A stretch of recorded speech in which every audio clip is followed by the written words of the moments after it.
கோபம் என்பது அடுத்தவர்கள் செய்யும் தவறுக்கு நமக்கு நாமே கொடுத்து கொள்ளும் தண்டனை. கோபம் என்பது அடுத்தவர்கள் செய்யும் தவறுக்கு நமக்கு நாமே கொடுத்து கொள்ளும் தண்டனை. இதை விட பெருசா கோபத்தை யாராலும் சொல்லிவிட முடியாது. ஏன் வள்ளுவன் கூட சொல்லல, சினம் எனும் சேர்ந்தாரை கொல்லி இனம் எனும் ஏமாப்புனையை சுடும் என்றான் அவன். தன்னைத்தான் காக்கின் சினம் காக்க காவாக்கால் தன்னையே கொல்லும் சினம் என்றான். ஆனால் ஒருபடி மேல போய் இந்த வாசகம் சொன்னது, யாரோ ஒருத்தன் தப்பு பண்றான், நீ உனக்கு எதுக்குடா தண்டனை கொடுக்கிற? சிரிச்சுக்கிட்டு போ, கடந்து போ, அமைதியாக உட்கார்ந்து யோசி. சில பேர் உறவுகளை தக்க வைத்துக் கொள்வதற்கு எவ்வளவு பாடுபடுகிறார்கள் என்றால் என்ன காரணம் தெரியுமா? உறவுகள் குறித்தும் தொண்டு குறித்தும் என்னை பேச சொன்னார்கள். உறவுகளை நாம் காப்பாற்ற விடாமல் போவதற்கு என்ன காரணம் தெரியும்? ரெண்டே காரணங்க. ஒன்று ஆறாத ரணம், இன்னும் ஒன்று ஆபாசமான குணம். ஆபாசமான குணமும் ஆறாத ரணமும் இருந்தால் உறவுகள் தங்காது. இரண்டையும் நாம் விட்டு விடுவோம். ஆபாசமான அந்த குணத்தையும் ஆறாத ரணத்தையும் எப்படிங்க சுமக்கின்ற அளவிற்கு வாழ்க்கை வசதியானது கிடையாது என்கிறேன் நான். 65 வயசு ஆகணுமா? 22,736 நாள் வாழ்ந்தா போதும். only 22,000 days. 22,000 நாள் 65 வருஷம் போயிடுதுங்க நமக்கு. நாள் கணக்குல போட்டு பாருங்க, பயமா இருக்கு. நீங்க ஒண்ணு செய்யுங்க, இப்போ வாழ்ந்து முடிச்சிருக்கிறீங்க, கழிச்சிருங்க அதுல இருந்து, அவ்வளவுதான். அதுக்கப்புறமா மிச்சம் இருக்கும்ல, அந்த மிச்சத்துல தூங்குற நேரம், இந்த மாதிரி டிராவல் பண்ற நேரம், அடுத்தவங்களோட பேசாம இருக்கிற நேரத்தெல்லாம் கழிச்சிருங்க. அதெல்லாம் வாழாத நேரம். கையில ஒரு 100-200 நாள் தான் மிஞ்சம். சில பேர் போனஸ்ல ஓடிட்டு இருக்கோம், மிச்சமே இருக்காது. ஓடிட்டு இருக்கோம், சில பேருக்கு ஓவர் டைம்ல ஓடிட்டு இருக்கோம், எக்ஸ்ட்ரால. வாழ்க்கை மிக மிக சுருக்கமானது. வாழ்க்கை மிக மிக மிக மிக சுருக்கமானது, மிக சிறியதுங்க. அந்த வாழ்க்கைக்குள் உறவுகளை தக்க வைத்துக் கொள்வது என்றால் என்ன? நான் இலக்கியம் படித்தவள், அதனால் இலக்கியத்தில இருந்து சொல்றேன். நீங்க எல்லாம் அண்ணனோட பிறந்திருக்கிறீங்களான்னு எனக்கு தெரியாது. எத்தனை பேர் அண்ணனோட பிறந்திருக்கிறீங்க? அண்ணன் எத்தனை பேர் அண்ணனா பிறந்திருக்கிறீங்க? கொஞ்சம் அண்ணனா பிறந்தவங்களுடைய காலை மட்டும் கொஞ்சம் தொட்டு கும்பிட்டு போயிருந்தோங்க நாம. ஏன் தெரியுமா? அண்ணனா இருக்கிறதும் அண்ணனை பெற்றிருப்பதும் வரம். என்ன கேட்டா, அண்ணனா பிறக்கிறத விட அண்ணனை பெற்றிருக்கணுங்க. ஒரு அண்ணன் இருக்கணும் எல்லாருக்கும். ஏன் தெரியுமா? அண்ணன்றது யாரு தெரியுமா? அண்ணன்றது இளைய அப்பாங்க. அப்பா. அது நம்ம அப்பா பார்த்தா வயசான மாதிரி இருக்கும். அண்ணனை பாருங்களேன், என்ன அப்பா மாதிரியே இருக்குங்க அண்ணன். இந்த பூனை என்ன செய்யும்னா, பிரசவம் ஆனதுக்கு அப்புறமா முதல் குட்டியை சாப்பிட்டுடுமா. பூனைக்கு முதல் குட்டி பத்தியம் என்பார்கள். அப்படி பல குடும்பங்களுக்கு பத்தியமாகி போனவர்கள் நம் அண்ணன்மார்கள். பல குடும்பங்களுக்கு பத்தியமாகி போன சாப்பிட்டுருவாங்க. சாப்பிட்டு மிச்சம் இருக்கிறார் அவர். இந்தியாவை போல எவ்வளவு சுரண்டியும் மிச்சம் இருக்கிறது. இந்தியா பணக்கார நாடுதான். அண்ணனா இருக்கிறது அப்படிங்கிறது, அண்ணனை விசுவாசிக்கிறது. அண்ணன் கூட எல்லாம் சண்டை போடாதீங்க. அண்ணன் கூட எல்லாம் சண்டை போடுறதுக்கு நமக்கு தகுதியே கிடையாது. அது எவ்வளவு பெரிய பாவியா அவன் இருந்தாலும் அண்ணன் கூட சண்டை போடக்கூடாது. ஒரு காட்சியை நான் பாக்குறேன். அண்ணன் அப்படின்னா எனக்கு ஞாபகம் வர்றதுக்கு யாரு தெரியுமா? வாலி. உங்களுக்கு அந்த இதுவே தெரியாது. வாலி போய் அண்ணனா எப்படி வர முடியும்? ஏன்னா அவன் தம்பி மனைவியை அபகரித்து தம்பியை கொலை செய்வதற்காக திட்டம் போட்டான். தம்பியால் ஆள் வச்சு கொல்லப்பட்டான். அந்த அண்ணனை நான் இன்னைக்கு உங்களுக்கு சிலபஸா கொடுக்கிறேன். இத படிச்சிட்டீங்கன்னா, இத நீங்க கேட்டுட்டீங்கன்னா, எங்க அம்மா செஞ்சதுங்க அந்த வேலையை. எங்க அம்மாவுடைய தம்பிக்கு கல்யாணம். எங்க அம்மாவுடைய தம்பி கல்யாணம் எவ்வளவு வருஷத்துக்கு முன்னால் நடந்திருக்கும் பாருங்க. அப்ப நான் ரொம்ப குட்டி பாப்பா. நான் போய் இதுல நின்னு இருக்கேன். டிவில சொல்றேன் நான். என் குடும்ப விஷயம். நான் போய் போட்டோல நின்னு இருக்கேன். அப்போ எங்க சித்தி என்ன பண்ணிருக்காங்க, போட்டோல இருந்து என்ன இப்படி தள்ளி விட்டுருக்காங்க. நான் வந்து நல்லா போட்டு கொடுப்பேன். நேரா அம்மா கிட்ட வந்து நான் போட்டோல நின்று என்ன தள்ளி விட்டாங்கம்மா, சித்தி தான் என்ன தள்ளி விட்டுச்சு, 4 வாட்டி போய் நில்ல, 4 வாட்டியும் தள்ளி விட்டாங்க. உடனே எங்க அம்மாக்கு எங்க இருந்தோ பாசம் வந்துருச்சு. தள்ளி விட்டியா நீன்னு கேட்டாங்க. ஆமா, சும்மா வந்து நிக்கிறா, அதனாலதான் தள்ளி விட்டேன். என் பிள்ளைக்கு மரியாதை இல்லாத இடத்துக்கு நான் இருக்க மாட்டேன்னு சொல்லிட்டு சாப்பிடாம வந்தவங்க தான் 12 வருஷம் பேசலீங்க. அவங்க தம்பியோட தப்பு செஞ்சது சித்தி. சிறிய சிறிய கோபங்களால் வாழ்க்கையில் மறுபடியும் பெற்றுவிட முடியாத கணங்களை மறுத்துவிட்ட, இழந்துவிட்ட குடும்பத்தில் இருந்து வருபவள் நான். அதை பார்த்துட்டு இருக்கேன், அதனால்தான் வலிக்குது. இத போயா விட்டோம், இந்த மாமாவையா விட்டுட்டோம். மாமாங்கிறது 2 வார்த்தையாச்சே. அம்மா அம்மா 2 அம்மா சேர்ந்தது தானே மாமா. 2 அம்மா இல்ல அது. அது எவ்வளவு பெரிய உறவு அது. அதை விட்டுட்டோமே நாம. நான் இன்னும் உங்களுக்கு ஒண்ணு சொல்றேன். வாலி சொல்றதுக்கு முன்னால இவ்வளவு பேசுறோம்ல, சித்தப்பா பெரியப்பா அத்தை இவங்க எல்லாம் ஒரு பிள்ளை. இப்போ எல்லாம் நாம் இருவர் நமக்கு மூவர். நம்ம அப்பா காலத்துல, நம்ம காலத்துல நாம் இருவர் நமக்கு இருவர். இப்போ அடுத்த ஜெனரேஷன் நாம் இருவர் நமக்கு ஒருவர். இப்ப வர ஜெனரேஷன் நாம் தான் இருவர் நமக்கு எதற்கு இன்னொருவர். அந்த லெவல்ல போகுது அது. இப்ப இப்படி நினைச்சுக்கங்க, ஒத்த பிள்ளைய இருக்கிற ஃபேமிலியில இன்னொரு ஒத்த பிள்ளைய இருக்கிற ஃபேமிலிக்கான பொண்ண கல்யாணம் பண்ணி கொடுங்க.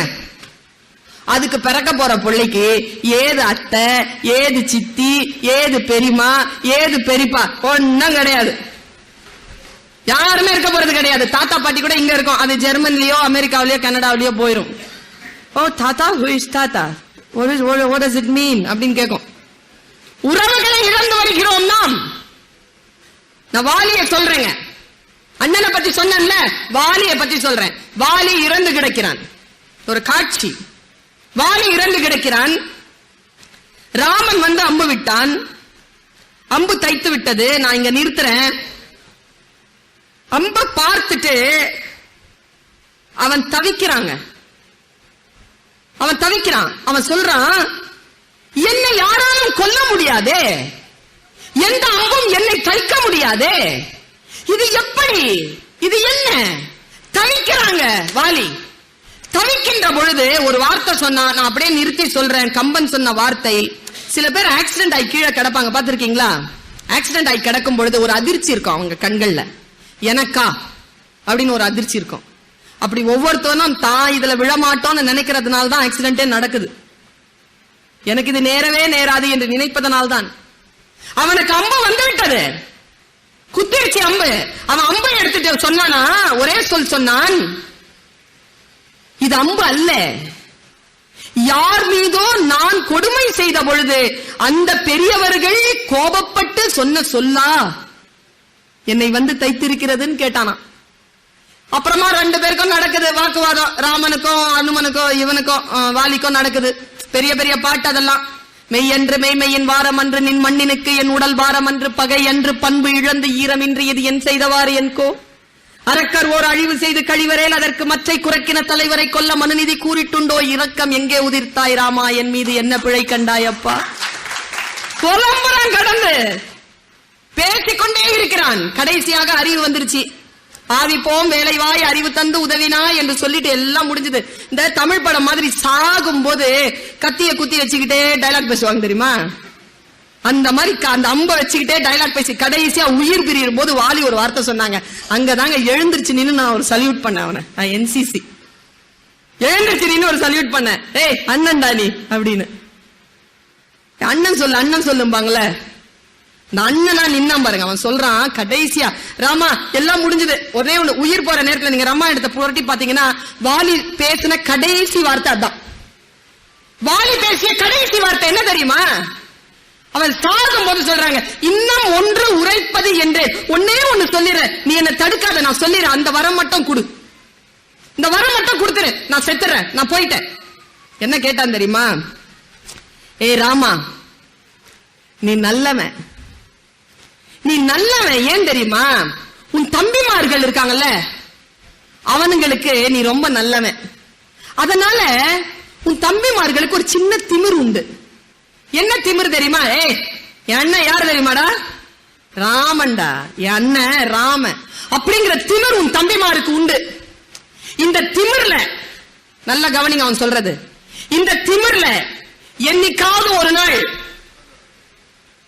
என் தம்பி கிட்ட வந்து, ஏன்னா உன் தம்பிக்கு நீ நல்ல அண்ணன், என் தம்பிக்கு நான் நல்ல அண்ணன் இல்ல. உன் தம்பிய பார்க்க என் தம்பி பாவம்.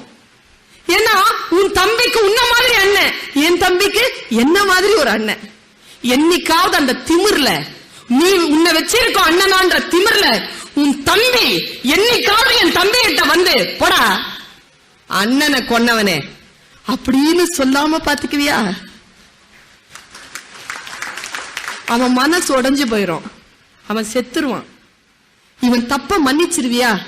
அவன் அண்ணனை கொன்னாங்கிற தப்ப மன்னிச்சிருவியா என்று சொல்லி இறந்து போனான். இன்னும் ஒன்று உரைப்பது என்றேல் எம்பியை உம்பிமார்கள் தம் முனை கொல்வித்தோன் எனில் தடுத்திட்டக்கோய் முன்முனை மொழிந்தாய் என்றே இவன் பிழை பொறுப்பதையான்னு சொல்லிட்டு செத்தாங்க. வாலி வாழ்க்கைனா ரொம்ப சின்னதுன்னு நான் ஏன் சொன்னேன் தெரியுமா? உறவுகளை கைவிட்டு விடாமல் பிடித்து கொண்டு நடப்பது என்பது மிகப்பெரிய வரம். அந்த வரத்தோடு வாழ்ந்து அந்த வரத்தோடு சென்று சேரக்கூடியவர்கள் நம்மில் எத்தனை பேர்? சொந்தம் பந்தம் ரெண்டு இருக்குங்க. சொந்தம் என்பது நமக்கு பிறந்தவர்களும் நாம் பிறந்தவர்களும் நம்மை பெற்றெடுத்தவர்களும்.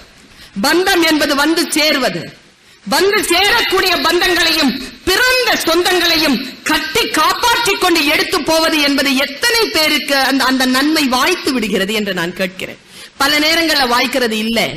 நான் ஒன்று சொல்லுகிறேன், உறவுகளை தக்க வைத்துக் கொள்ளுங்கள், அதே நேரத்தில் சுயமரியாதையாக இருங்கள்.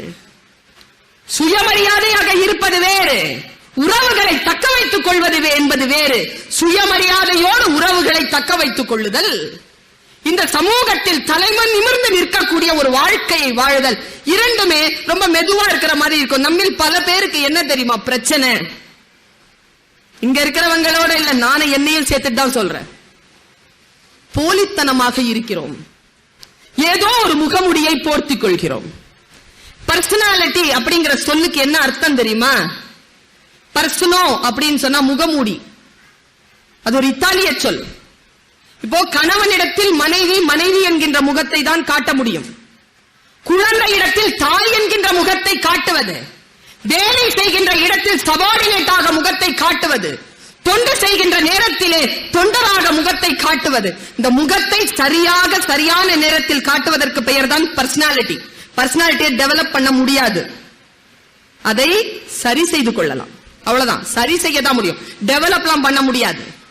பர்சனாலிட்டியா இருக்கணும் அப்படிங்கிறது என்ன? நம்மில் பல பேர் போலித்தனத்தில் இருக்கிறோம், போலியாக இருக்கிறோம்.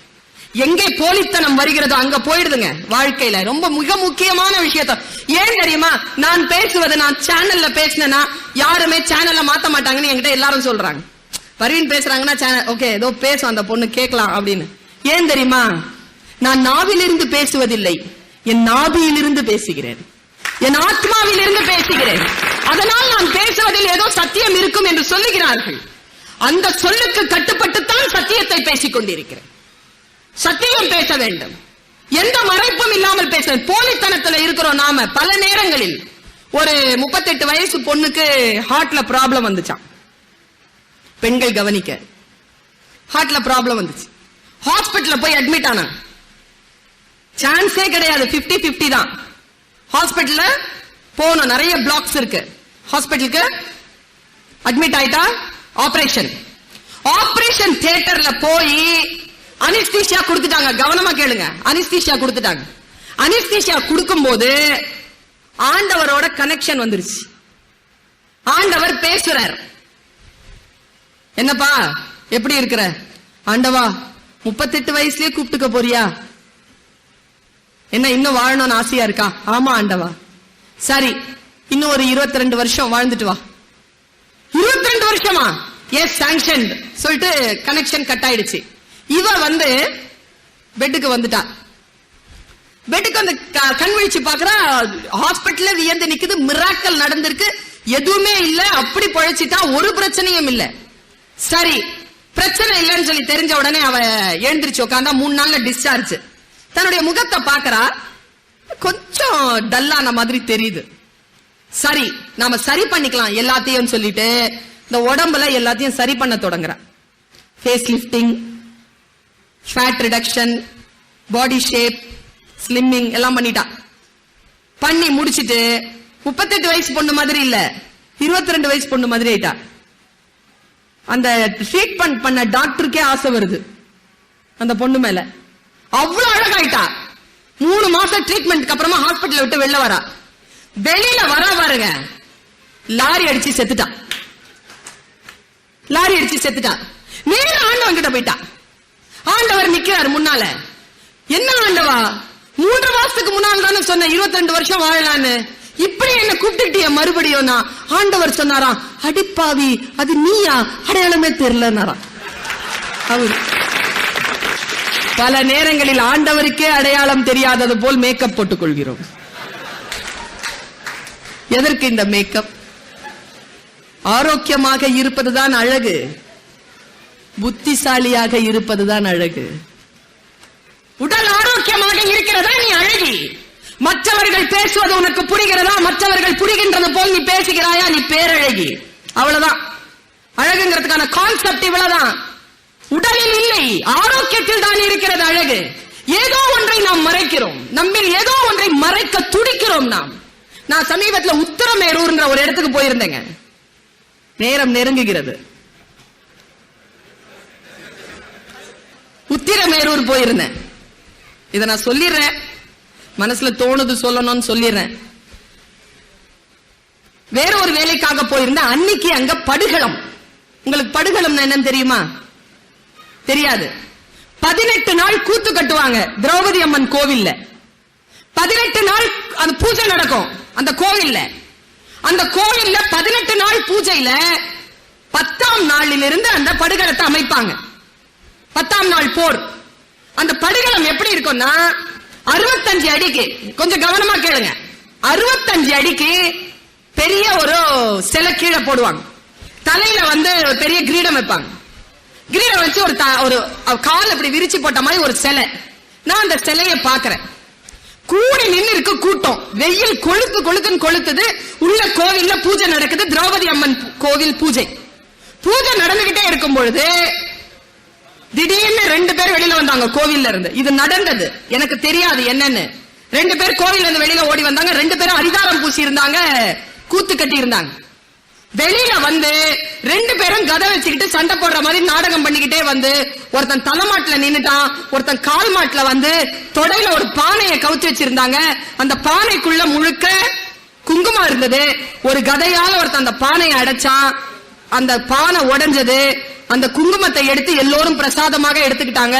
தலைக்கட்டை நின்னுட்டு இருந்தவன் கீழே விழுந்து செத்த மாதிரி நடிச்சான். விஷயம் முடிஞ்சது. உள்ள இருந்து திரௌபதி அம்மனை கூட்டிட்டு வந்தாங்க. அந்த அந்த குங்குமத்தை எடுத்து தலையில பூசி பூ வச்சு உள்ள கூட்டு போயிட்டாங்க. இவ்வளவுதாங்க காட்சி. எனக்கு என்னன்னு புரியல.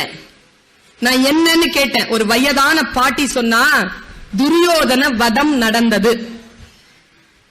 அவ சொன்னா துரியோதன வதம் நடந்தது. நான் சொன்னேன் அது என்ன தொடையில பானைன்னு கேட்டேன்.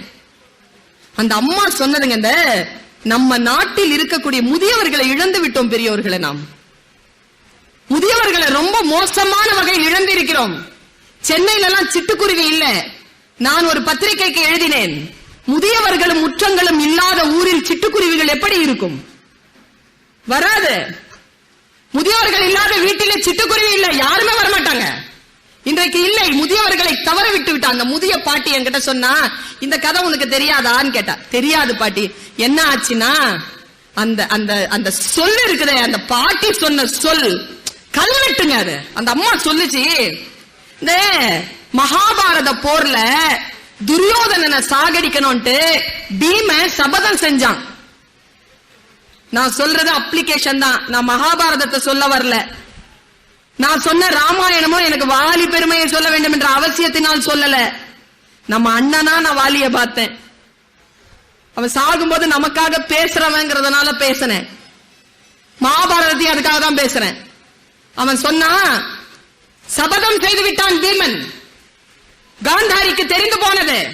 காந்தாரி யார்? துரியோதனனுடைய அம்மா, திருதராஷ்டிரனுடைய மனைவி. தன் கணவனுக்கு கண்கள் இல்லை என்பதற்காக திருமணம் முடித்த அடுத்த 100-200 ஆண்டுகள் கண்களை கட்டி வைத்துக் கொண்டிருக்கக்கூடிய கற்புக்கரசி. தன் மகன் மீது அவ்வளவு பாசம் அவளுக்கு. தாய்க்கு யார் மேலங்க பாசம் இருக்கும்? புள்ள மேலதானே. அது உண்மை தெரியுமா? மனம் பேதலிச்சு போன தாயால கூட மறக்க முடியாதது புள்ள பாசத்தை மட்டும்தாங்க. மனம் பேதலிச்சு போனா கூட அவளால புள்ள பாசத்தை விட முடியாது. அவ என்ன செய்யறா? துரியோதனனை கூப்பிடுறா. துரியோதனா, என்கிட்ட வா, உன்னை கொல்வதற்கு திட்டம் போட்டு இருக்கிறார்கள். நானா அந்த பாண்டவர்களா அந்த கிருஷ்ணனான்னு பாக்குறேன். தாய் அன்புக்கு முன்னால் இறைவன் மண்டியிட செய்கிறேன். நான் என் பிள்ளையை நான் காப்பாற்றுகிறேன். உங்களுக்கு ஒரு ரகசியம் தெரியுமா? எல்லா தெய்வங்களும் அந்த கருவறையில் இருக்கும். தாய், எல்லா தெய்வங்களும் அந்த கருவறையில் இருக்கும். அந்த கருவறையே இந்த தெய்வத்திற்குள் தான் இருக்கும். அவ சாதாரணமானவ கிடையாது. பொறுமையில் சிறந்த பூமியும் உண்டு, பூமியை விஞ்சும் தாய் மனம் உண்டு, கோவிலில் ஒன்று, குடும்பத்தில் ஒன்று, கருணையும் தாய்மையும் கடவுளும் ஒன்று.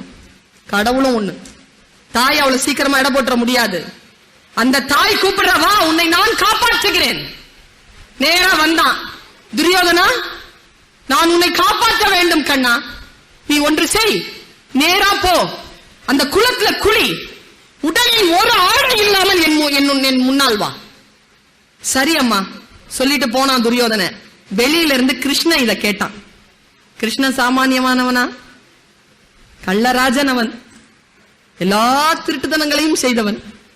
ஆனால் என்ன, ரம்யமானவன். கிருஷ்ணன் உயர்ந்தவன். அவன் செஞ்சா எல்லாம் சரியா இருக்கும். அதனால எல்லாம் ஏற்றுக்கொள்ளவே. அதற்கு பின்னால் தத்துவங்கள் உண்டு. மனிதனுக்கு ஏது புரிகிறது தத்துவங்கள். கிருஷ்ணன் இதை பார்த்தான். ஆஹா, காந்தாரியின் முன்னால் துரியோதனன் வந்துவிட்டால் துரியோதனனை நம்மால் அழிக்க முடியாது. துரியோதன் அழியவில்லை என்றால் போர் முடியாது. துரியோதன் வதம் முக்கியம். இதற்கு எதிரும் செய்ய வேண்டுமே யோசிச்சான். என்ன தெரியுமா செஞ்சான்? நேரா துரியோதனன் கிட்ட போய் நின்னான். துரியோதனன் குளிச்சுட்டு அப்படியே நடந்து வரான், டிரெஸ்ஸே இல்லாம. அப்ப உடனே கண்ணை மூடிக்கிட்டு சொன்னா, என்னடா இப்படி வர? அம்மா கூப்பிட்டா. அம்மா கூப்பிட்டா அப்படியே போயிருவியா? அம்மா பொம்பளை பிள்ளை இல்லையா? மறைக்க வேண்டியதை மறைச்சிட்டு போடா, அறிவு கெட்டவனே அப்படின்ட்டு போயிட்டான். பாருங்க புத்தி. உடனே ஒரு வாழை இலையை எடுத்து இடுப்பை சுற்றி மறைத்து கொண்டான். நேரா அம்மா கூப்பிட்டா. வந்து விட்டாயா துரியோதனா? வந்தேன் அம்மா. கண்களை எடுத்தாள். கண்களில் இருந்த அந்த பட்டியை எடுத்தாள். இவ்வளவு ஆண்டு காலமாக கண்களில் சேமித்து வைத்துக் கொண்டிருந்த அந்த சத்தியம் என்கின்ற சக்தியை தன்னுடைய பிள்ளையினுடைய உடல் முழுக்க பாய்ச்சுவதற்காக உச்சந்தலையிலிருந்து மெதுவாக பார்க்க தொடங்கினாள். எல்லா அங்கங்களிலும் அவளுடைய ஆசீர்வாதம் விழுந்து கொண்டே இருக்க, இடுப்பிலே ஒரு இலை மறைத்திருக்க, கால்கள் வரைக்கும் பார்த்துவிட்டு கண்களை மூடிவிட்டு அந்த தாய் சொன்னாள், தவறு செய்து விட்டாயே துரியோதனா, எதற்காக மறைத்து நின்றாய்? அம்மா, கிருஷ்ணன் சொன்னான், அம்மா இருந்தாலும் மறைத்து விடுவதை மறைத்து விட்டு போ என்று சொன்னான். தவறு செய்து விட்டாய் துரியோதனா என்று சொல்லிவிட்டு போனான். உடம்புல பீமன் அடிச்சா, துரியோதனனுக்கு உடம்புல எங்க அடிச்சாலும் உயிர் போகாது. தாயின் பார்வை படாத அந்த தொடையில் அடித்தால் உயிர் போயிடும். நான் ஏன் தெரியுமா இதை சொல்றேன்? இறைவனுடைய ஆசீர்வாதமோ வாழ்க்கையில் வாய்ப்புகளோ நமக்கு முன்னால் முழுமையாக வருகின்ற பொழுது முழு நிர்வாணத்தோடு, மன நிர்வாணத்தோடு அதை எதிர்கொள்ளுகின்றவர்கள் யாரோ அவர்களுக்குத்தான் அந்த ஆசீர்வாதம் கிடைக்கிறதே தவிர ஒரு சிறிய மறைவோ ஒரு சிறிய கரப்போ இருக்கக்கூடியவர்களுக்கு அந்த ஆசீர்வாதம் மிஸ் ஆயிடுதுங்க. அந்த ஆசீர்வாதத்தை ஒவ்வொரு மனிதனும் தன் மனக்குறையினால் தவற விடுகிறான். துரியோதனனை போல ஏதோ ஒன்றை மறைத்துக் கொள்கிறோம் நாம். இறைவனுக்கு முன்னாலும், கல்விக்கு முன்னாலும், கற்றலுக்கு முன்னாலும் என்ன திரை இருக்க முடியும்? எந்த திரையும் இல்லாமல் கற்றல், எந்த திரையும் இல்லாமல் அடுத்தவர்களை நேசித்தல், இது நம்மிடத்தில் இல்லாத பொழுது உறவும் வாழ்க்கையில் வளமும் எப்படி வந்து சேரும்? நம் மனதை நாம் சுத்தப்படுத்திக் கொள்ள வேண்டும் என்பதற்காக சொல்லுகிறேன். போர் குணத்தை தக்க வைத்துக் கொள்ளுங்கள். போர் குணம் இருக்க வேண்டும் எல்லோரிடத்திலும். ஆனால் அன்பு அந்த நிலையிலே சரியாக நின்று அதிலே வேலை செய்ய வேண்டும். அன்பு இருந்தால்தான் போரில் கூட ஜெயிக்க முடியும். பல நேரங்களில் நான் பார்த்திருக்கிறேன், தோற்றவர்கள் பல நேரங்களில் ஜெயிச்சிடுறோங்க. அன்பிலே ஜெயிக்க முடியும். அன்பை வளப்படுத்திக் கொள்வது, அதே நேரத்தில் சுயத்தை வளப்படுத்திக் கொள்வது. சுயத்தை வளப்படுத்திக் கொள்வது என்பது எது? நான் ஒரே ஒரு செய்தியை சொல்லி முடிக்கிறேன். சமீபத்தில் நான் குழந்தைகளிடத்தில் பேசுகின்ற பொழுது சொன்னேன், தினமலர் பத்திரிகையில் அதை எழுதியிருந்தார்கள். எனக்கு ஏதாவது ஒரு காட்சியையோ ஏதாவது ஒரு பாடத்தையோ நான் வாசிக்கின்ற பொழுது முழுமையாக என்னுடைய மனதிலே ஒரு மாற்றத்தை அது கொண்டு வரும் என்று சொன்னால் ஒழிய அதை அடுத்தவர்களுக்கு சொல்லுவது கிடையாது. என் மனதிலே ரொம்ப ஆழமான ஒரு விஷயம் வந்து சேர்ந்தது. நம்மை பலவீனப்படுத்துகிறார்கள். உண்மை இது. எவ்வளவு முயற்சி செய்து நாம் ஆட்டம் போட்டாலும் ஆடினாலும் ஏதோ ஒரு விஷயத்தில் நம்மை பலவீனம் செய்கிறார். ஒரு பூனை காம்படிஷன் நடந்துச்சான். அந்த பூனை காம்படிஷனுக்கு எல்லா நாட்டு பூனையும் வந்துச்சான். கொரியா நாட்டு பூனை அப்படி வந்து நிக்குது பாருங்க, அப்படி இருக்கிறான் கரடி மாதிரி. அந்த பூனைய சோமாலியா நாட்டு பூனை ஒண்ணு, அந்த பூனை அப்படி ஒல்லியா கிடக்குதான், ஒட்டி போய் பசியில ஒட்டி கிடந்த அந்த பூனை ஒரே அடிங்க, பெல் அடிச்ச உடனே கொரியா நாட்டு பூனை சாஞ்சி போச்சு. அடுத்து ஜெர்மன் நாட்டு பூனை வருது, காம்படிஷன், ஒரே அடி போயிடுச்சு. அந்த பூனை ஒத்தலும் துத்தலமா இருக்குங்க, ஒரே அடியிலேயே போயிடுது எல்லா பூனையும். செமி பைனல்ஸ்ல ஜெயிச்சிருச்சிங்க. அது இப்போ ஃபைனல்ஸ்க்கு யார் வந்தா தெரியுமா? சோமாலியா நாட்டு பூனையோட சண்டை போட யார் வந்தா? யாரு? இந்தியாவா? இந்தியா செமி பைனலுக்கு முன்னாலேயே போயிருச்சு. நீங்க என்ன ஃபைனல்ஸ்க்கு வரோன்றீங்க?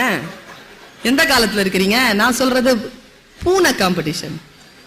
அதுக்கே வரதுக்கு இன்னும் காலம் இருக்கு. அதுக்கு உலகம் ரொம்ப வேகமா முன்னேறிட்டு இருக்கு. நாம இன்னும் பல ஜாதி பிரச்சனைகளையும் நிற பிரச்சனைகளையும் பேசிக்கொண்டு கீழே கிடக்கிறோம். நாம அங்க வரதுக்கு ரொம்ப காலமாகும் இன்னும்.